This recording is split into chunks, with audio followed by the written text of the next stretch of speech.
Hello, welcome to the Agora podcast. I'm Lou Dumanis, and with me, as always, is Eric Slawick, UWM Penn guy for my UWM friends. today we're going to be talking about um, on the Agora. We're going to be talking about some interesting concepts, and I think the general overarching theme is when does a belief become more damaging than it becomes helpful?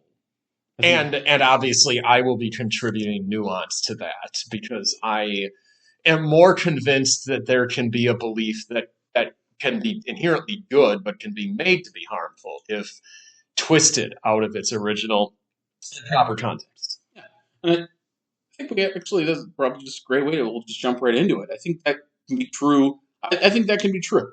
So I'm going to tell a little story about an event that happened yesterday, and we'll just kind of start from there. All right? How's that sound? Sounds great to me. All right. Okay. So I was driving in the car and listening to Catholic radio, as one does when they're completely not Catholic.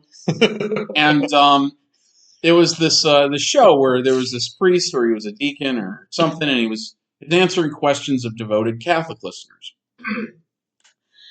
So I'm just kind of driving and listening, and this woman calls in, and she says, "Hello, it's great to be on, to get you, and to all the pleasantries that you'd say when you're talking to a priest on a radio show."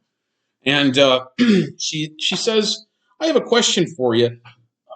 My boyfriend and I have been together for about 3 years, and we live together. And I've just recently become Catholic. I think she said in the last year." And I wanted to know what the church thinks about cohabitation. Simple enough question, right? So this gentleman proceeds to tell this young lady that what she's doing is wrong, right? So I get it. There's like a theological principle. However, I disagree. I cohabitated with my wife before we got married, and still here, not in hell yet. But he basically told her that her partner is using her because he's very much one of those like why buy the milk, why buy the cow when the milk is free? We've all heard that old expression is sexist and just weird as it is. But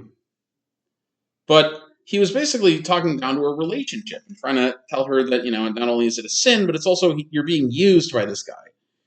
What I found very disheartening was that he didn't know the boyfriend from Adam. He didn't know anything about the guy. He didn't know the. I mean, there's several problems, right? It's like, well, he's using you for sex. It's like actually he doesn't like to have sex, and I'm the more horny one of the two. Does that still mean he's using me, even though I'm the one initiating 99% of that? Didn't ask any of those questions. Just made that general assumption because he was a guy and she was a girl, and I guess that's just what people that cohabitate is. So my question, the one I'll start off with, right? And Eric, you're a Christian and a religious, very religious man. So let's start with a question. This priest was saying that it's not a good relationship until you're married. So let's start off with the first question of this evening. Is a 70-year relationship with a boyfriend and girlfriend that are happy together and that are supportive of each other a healthy relationship? Is that better or worse than a married couple who constantly argues and fights and puts each other down? Which one is better? I have to actually give a yes, no, or both and answer here because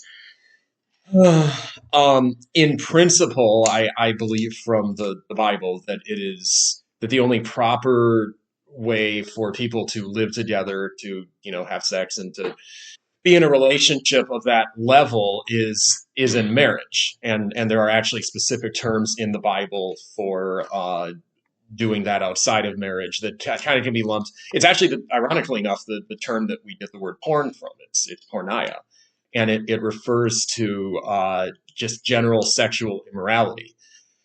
But there's an actual foundation to that in the beginning he made the male and female, and so the two become one flesh. And that is the image of marriage, is that it's a unique relationship, and if there isn't a lifetime commitment in the sight of God, or in the case of a non-believer, like the Bible recognizes marriages between non-believers as being legitimate marriages, even